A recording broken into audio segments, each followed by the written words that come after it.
Hi అందరికీ నమస్కారం. కేంద్ర ప్రభుత్వం ఒక కీలకమైన నిర్ణయం తీసుకుంది.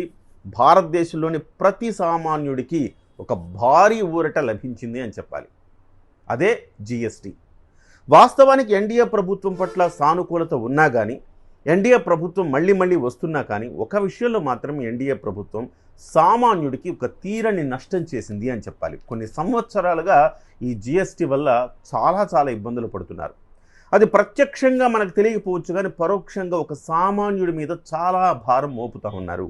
అయితే దీనికి సంబంధించి అనేక నిరసనలు వ్యక్తమైనాయి, చాలామంది నిపుణులు చెప్పారు.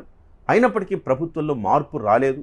అయితే ఇవాళ దానికి సంబంధించి మరి ఎందుకు ప్రభుత్వం ఈ నిర్ణయం తీసుకుందో కానీ, బహుశా కాంగ్రెస్ పార్టీకి సంబంధించి కొంత జనాల్లో కాస్త సానుభూతి పెరుగుతోంది, ప్రతిపక్ష కూటమికి కొంచెం మద్దతు పెరుగుతోందన్న భావన ఏమన్నా ఈ కేంద్ర ప్రభుత్వంలో ఎన్డీఏ ప్రభుత్వంలో వచ్చిందో ఏమో కానీ మొత్తం మీద ఒక కీలకమైన నిర్ణయం తీసుకుంది. నిన్నగాక మొన్న బీహార్లో కాంగ్రెస్ పార్టీ చేపట్టిన ర్యాలీకి విపరీతమైన మద్దతు లభించింది.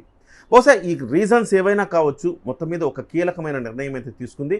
సో సామాన్యుడి మీద ఎలా భారం పడింది, ఎలా ఈ భారం తొలుగుతోందని ఒకసారి మనం చూస్తే కనుక, సో ఇప్పుడు మనం తలకు పెట్టుకునే నూనె కానీ, షాంపూ కానీ, సోపు కానీ, వాడే టూత్పేస్ట్ కానీ, ఇలా మనం నిత్యావసర వస్తువులు ఏవైతే వాడుతామో, షేవింగ్ కిట్లు కానీ, ఇలాంటి వాటి మీద దాదాపు 18% జిఎస్టీ ఉండేది. అంటే ఒక కుటుంబం ఇలాంటి గ్రాసరీస్ మీద యావరేజ్ను ఒక 5,000 రూపాయలు ఖర్చు పెడుతుందంటే, సో 5,000కి ప్రతి 100 రూపాయలకు 18 రూపాయలు ట్యాక్స్ కట్టాల్సి వచ్చేది జిఎస్టీ. ఆ రకంగా దాదాపు ఒక 5,000 రూపాయలు వీటికి అవుతుందంటే అదనంగా మరొక 1,000 రూపాయలు జిఎస్టీ రూపంలో కట్టాల్సి వచ్చేది. ఒక సామాన్యుడికి ఎంత భారం చెప్పండి. సో ఇవాళ ఆ భారాన్ని నుంచి తప్పించింది. కేవలం 5% మాత్రమే దీనికి ఇవాళ కడితే సరిపోతుంది. సో అలాగే హెల్త్ ఇన్సూరెన్సు, లైఫ్ ఇన్సూరెన్స్ అనేవి సహజంగా ప్రభుత్వాలు ప్రోత్సహించాల్సిన అంశాలు. ఎందుకంటే ఇవాళ చూడండి, ఆరోగ్యశ్రీ మీద ప్రతి ఒక్కళ్ళు ఆధారపడి, ఇవాళ మన రాష్ట్రంలో 1 కోటికి పైగా, ఉదాహరణకు చెప్తున్నా, 1 కోటికి పైగా తెల్ల రేషన్ కార్డులు ఉన్నాయి. కారణం ఏంటి? మీరు ఇచ్చే బియ్యం కోసం తీసుకుంటున్నారనుకున్నారా తెల్ల రేషన్ కార్డు? కాదు, కేవలం ఆరోగ్యశ్రీ కోసమే తెల్ల రేషన్ కార్డు తీసుకుంటున్నారు. అయ్యో ఏదైనా రోగమో ఏదైనా మంచి వ్యాధో వస్తే ఖచ్చితంగా ఆరోగ్యం బాగాలేకపోతే హాస్పిటల్కి వెళ్తే బిల్లులు చెల్లించలేం కాబట్టి ఖచ్చితంగా మనకు ఆరోగ్యశ్రీ ఉండాలన్న ఉద్దేశంతో తెల్ల రేషన్ కార్డు తీసుకుంటున్నారు.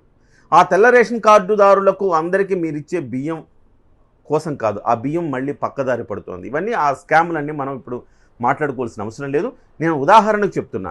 సో అలాంటిది ఇవాళ హెల్త్ ఇన్సూరెన్స్ మీద కనుక మీరు ఈ భారాన్ని తగ్గించి ఉంటే, చాలామంది హెల్త్ ఇన్సూరెన్స్కి వెళ్ళేవాళ్ళు, ఇవాళ ఒక నలుగురున్న కుటుంబానికి హెల్త్ ఇన్సూరెన్స్ తీసుకోవాలంటే, ఒక 40 ఏళ్ల పైబడిన వ్యక్తి తీసుకోవాలంటే దాదాపుగా ఒక 10 లక్షలు అనుకుందాం, రామారామి 25,000 పడుతుంది. 25,000కు 18% జిఎస్టీ వేసేవాళ్ళు అంటే మరొక 4,500 రూపాయలు కట్టాల్సి వచ్చేది. అంటే దాదాపు దగ్గరగా 25,000లో పోవాల్సింది 30,000 అవుతుంది. ఇవాళ ప్రతి ఫ్యామిలీకి ఇది జీరో చేసేసింది. హెల్త్ ఇన్సూరెన్స్ మీద, లైఫ్ ఇన్సూరెన్స్ మీద జీరో ఇవాళ ట్యాక్స్. సో 18% ఉన్న ట్యాక్స్ని జీరో చేసింది. ఇది ఒక అభినందించదగ్గ అంశం. చాలా సందర్భాల్లో నేను కూడా దీనికి సంబంధించి అంతకుముందు వీడియోల్లో కొన్నిట్లో మాట్లాడాను కూడా. జిఎస్టీ, హెల్త్ ఇన్సూరెన్స్ మీద జిఎస్టీ చేస్తే అంటే మనిషి బతకటానికి కావాల్సిన ప్రాథమిక హక్కులను కూడా మీరు హరించేస్తే ఎట్లా అని చెప్పేసి.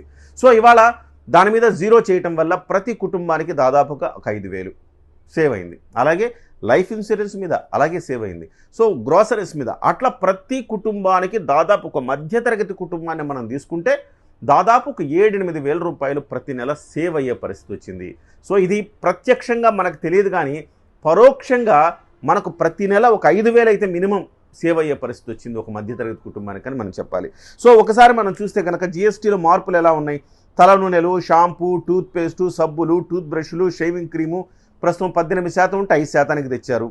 అలాగే వెన్న, నెయ్యి, మజ్జిగ, పాల ఉత్పత్తులు, ప్రీ ప్యాకేజ్డ్ నమ్కీను, భుజియా, మిక్చరు, వంట సామాగ్రి, పాల సీసాలు, డైపర్లు, కుట్టి మిషన్లు ప్రస్తుతం 12% ఉన్నది, వాటిని కూడా 5%కి తేవటం జరిగింది. ఇవన్నీ కూడా మనం నిత్యం వాడేవే కదా.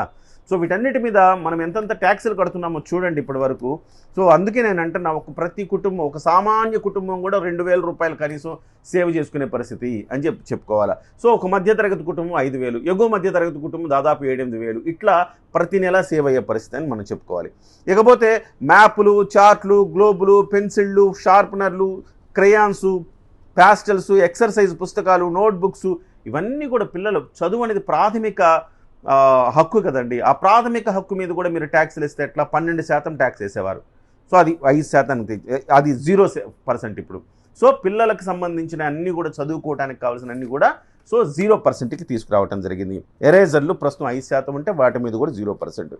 ఇకపోతే మెడికల్ గ్రేడ్కి సంబంధించిన ఆక్సిజను, డయాగ్నోస్టిక్ కిట్స్, గ్లూకోమీటర్, కళ్ళజోళ్ళు వీటి మీద 12%. సో అది 5%కి దిగింది. థర్మామీటర్ మీద 18% ఉండింది ట్యాక్స్, అది ఇప్పుడు 5%కి దిగింది. ఇకపోతే ఇంతకుముందు నేను చెప్పినట్టుగా వ్యక్తిగత బీమా, ఆరోగ్య బీమా, జీవిత బీమా పాలసీలు ప్రస్తుతం 18%. ఇన్సూరెన్స్ మొత్తం కూడా 18% ఉండేది, దాన్ని 0%కి తెచ్చింది. సో ఒకటి గుర్తుపెట్టుకోవాల్సింది ఏంటంటే, ప్రభుత్వాలు వాళ్ళు నిజంగా మనకి ఏం చేస్తారో ఏం చేయాలో పక్కన పెడితే కనీసం జీవించే హక్కు అంటే ప్రాథమిక హక్కులు ఏమున్నాయి? కనీసం విద్య, వైద్యం అనేది కనీస హక్కులు అనమాట. సో తిండికి అంటే ఏమంటారు, ఆహార భద్రత, ఆర్థిక భద్రత ఇవ్వడం అనేది ప్రభుత్వాల బాధ్యత. కాబట్టి ఇలాంటి సెక్టార్లకు సంబంధించిన అంశాలను ఇవాళ విద్య నుంచి, వైద్యం నుంచి సంబంధిత అంశాలను 0% చేయడం అనేది అభినందించదగ్గ అంశం. మొత్తం మీద సామాన్యుడి నెత్తిన మీద పాలు పోసారు, ఒక భారీ ఊరటనైతే కల్పించారని మనం చెప్పుకోవాలి.